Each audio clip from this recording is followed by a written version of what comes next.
Welcome back, brothers and sisters, sa ating sharing for bread of God. In the name of the Father, and to the Son, and to the Holy Spirit. Amen. Lord, nagpapasalamat ako sa iyo sa pagbigay mo sa akin ng lakas upang ako'y mananaliksik ayon sa Bible at aking natutuhan ang mga bagay na ito at lalo ko pang pinananaliksik upang aking lubos maunawaan at aking maibahagi sa aking mga video upang ang makapunta sa aking video ay magkaroon din ng mga idea at kaalaman ukol sa mga bagay ayon sa espirituhano na buhay, lalo-lalo pa yung mga buhay ng mga aming mga propeta or mga banal na dapat yun ang aming susundin ang mga ihimplo ng buhay namin sa ngayong panahon. Panginoon, maraming salamat. Ngayong araw, aking tinutuunan ng pansin si Mama Mary, ang iyong ina na pinili na ang babae na nangiina ng mahal na Diyos, si Jesus Christ dito sa lupa, nung siya'y nagpakatao upang magkaroon ng daan ang pagliligtas sa katawan sa mundo.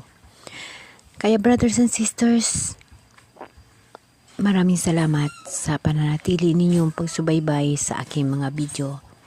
Sana magustuhan ninyo ang bawat detalye na aking binabahagi sa inyo at kahit papano makakuha kayo ng tinatawag na espirituhano na kaalaman.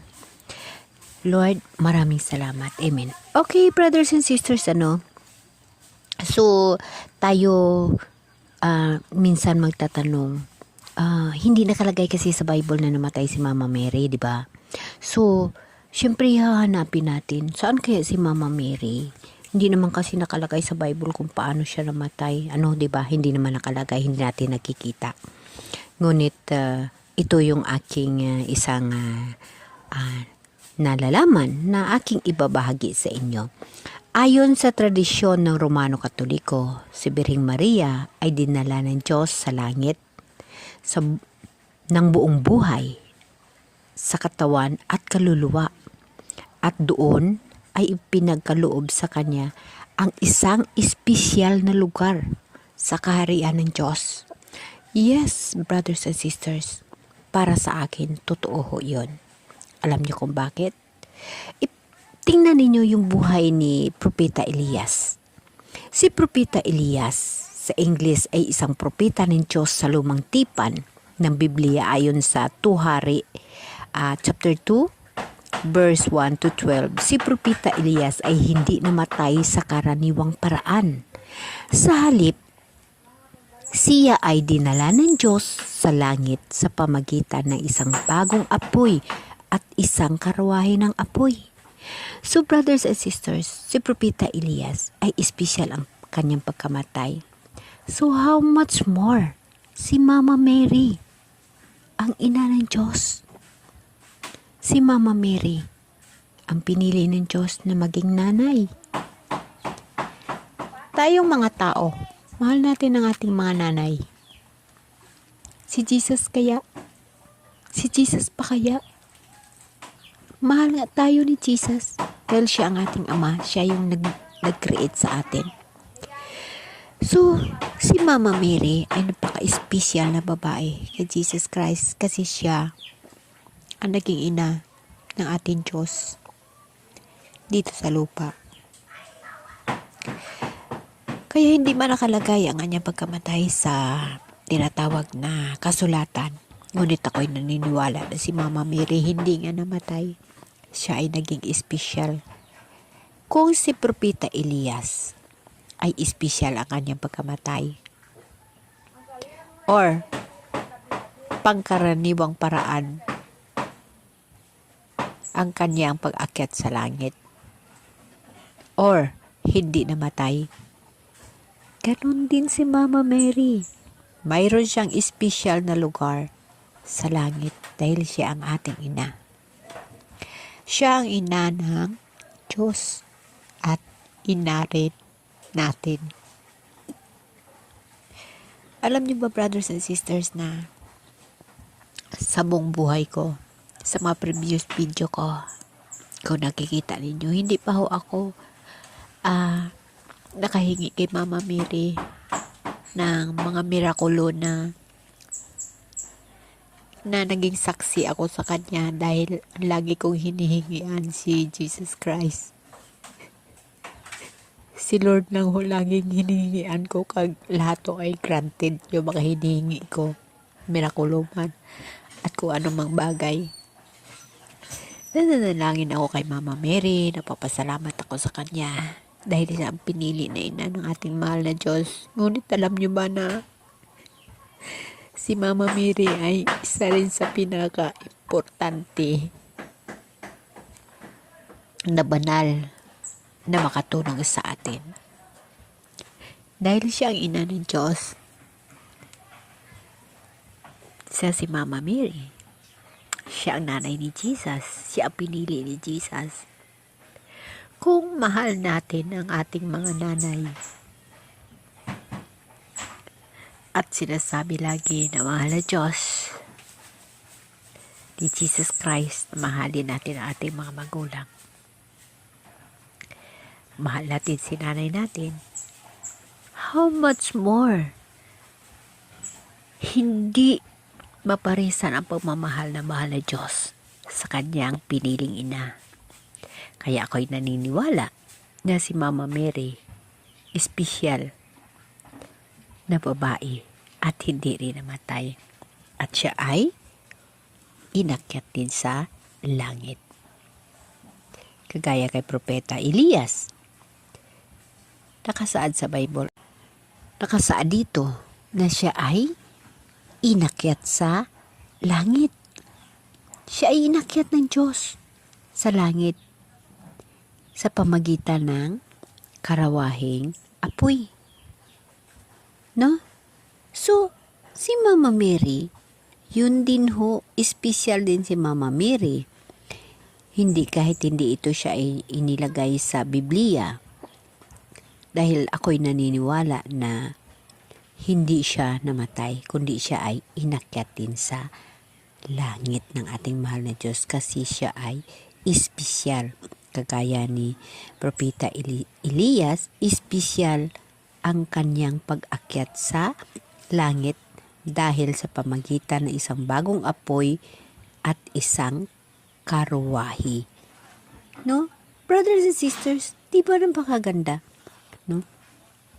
Sa Romano Katoliko at sa ibang mga tinatawag na Temple of Community, kagaya ng Orthodoxo, si Mama Mary ay kanilang nire-respeto at kinikilala ang ina ng Diyos. Ngunit hindi kagaya ng Romano Katoliko na si Mama Mary ay espesyal din para sa atin. Naniniwala tayo ng mga dugma, ng mga tinatawag na mga santo natin, yung mga saint natin. Kasi alam niyo po, brothers and sisters, kung ikaw ay nanampalataya ng totoo sa mahal ni Diyos, diba, minsan hindi mo maiwasan sa sarili mo na gusto mo magiging kagaya ko. Hindi lamang sa hindi naniniwala, kung hindi naniniwala ako na ako'y isang saksi ng mahal na Diyos sa kanyang kabutihan, sa mga mirakulo sa buhay ko. Kaya lahat na nangyayari sa buhay ko ay totoo bilang saksi ni Jesus Christ. Mga kababalaghan, mga hinihingi ko na natutupad, alam ko dahil yan sa aking panampalataya at pagmamahal sa mahal na Diyos. Kaya lahat na aking hinihingi at lahat na pangangailangan ko, napapagbayda ng mahal na Diyos.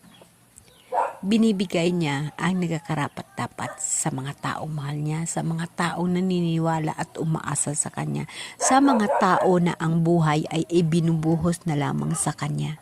Yes, ganun ang buhay ko. Para sa akin, ang buhay ko araw-araw, step by step, mahal na Diyos ang gumigiya. Siya ang susundin ko lahat na ginagawa ko. Ako'y ultimo lamang na tao. Ngunit ang panampalataya ko, ang espirituhanan ko na buhay, yun ang aking niyayaman at pinapayaman sa mundo. Kahit mahirap man ako, ngunit mayaman ako sa panampalataya at pagtitiwala sa Diyos.